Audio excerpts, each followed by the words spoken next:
Hello বন্ধুরা, দেখতেই পাচ্ছেন আমি আবার এবার নতুন একটা ভিডিও নিয়ে চলে আসলাম নদী ভ্রমণ নিয়ে।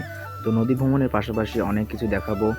দেখতেই পাচ্ছেন আমি নদীর একদম মাঝ বরাবর আছি, নদীর পার হচ্ছি নৌকাতে। আর নদীতে অনেক কিছু দেখাবো। প্রায় এখন দেখি কি কি দেখা যাচ্ছে। নৌকাটা অনেক বড়, এখানে শুধু আমি আমার বাবা আছি আর মাঝি নৌকা আমাদের পার করে দিচ্ছে। তবে নৌকাতে অনেক ভালো লাগছিল যে প্রকৃতিগুলো। লাস্ট আমি এখানে সামনে বাড়াইছিলাম, এর মধ্যে তো আর আসা হয়নি। তো এর মধ্যে আমি আসার অনেক চেষ্টা করেছি, বাট আমি আসার সময়টা পেরে উঠিনি। অনেক চেষ্টা চালিয়ে গেছি, অবশেষে আমি চরে অবশেষে পা দিয়েছি। এবং চরে আমি দেখলাম যে যতটা দেখলাম এখন বর্তমানে অনেকটাই প্রকৃতিটা অনেক সুন্দর এখনও আছে কোনো রকম। আর কদিন বাদে যারা যারা যাবেন তখন দেখতে পাবেন যে কোনো কিছুই নাই।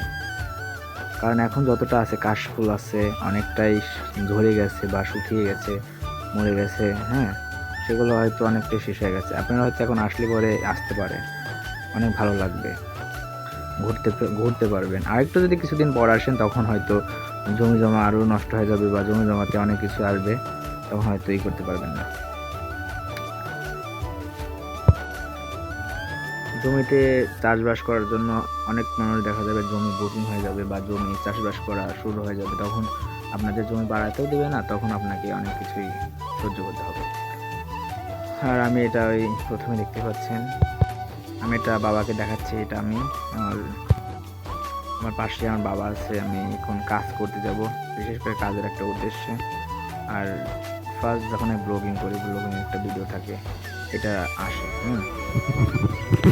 হোয়াটসঅ্যাপ গাইস, দেখতে পাচ্ছেন আমি কোথায় এখন বলেন তো? সবাই দেখতে পাচ্ছেন এখন আমি চরে। বুঝতেই পারছেন আমি এখন কিসের জন্য এখানে আইছি। যারা যারা আমাকে চেনেন তারা তো অবশ্যই জানেন আমি কিসের জন্য আইছি। আর এখানে এতক্ষণ আমি তো চরের বিষয়ে অনেক কিছু দেখালাম। আমি হচ্ছে নৌকায় যখন আসলাম তখন দেখতে পেলেন তো। আর এগুলোর বিষয়ে আর কি বলবো, কাজের ক্ষেত্রে আমি কিছু কথা বলি। যারা কাজ করেন, কষ্ট করেন বা অন্যান্য জায়গায় কিছু কিছু জায়গায় কাজ করেন, বেশি দিন টিকতে পারেন না বা চলে আসেন, ধৈর্য ধরে থাকতে পারেন না।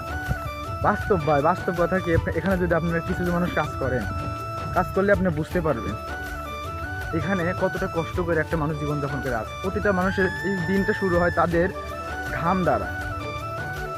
প্রত্যেকটা মেয়ে ছেলে বাচ্চা সবাই উভয়ই কাজ করে এখানকার মানুষ, কেউ কাজ ছাড়া থাকে না। আর কাজ করতে গেলে অবশ্যই আপনাকে পরিশ্রম করতে হবে, পরিশ্রম ছাড়া কখনোই সফল হতে পারবেন না।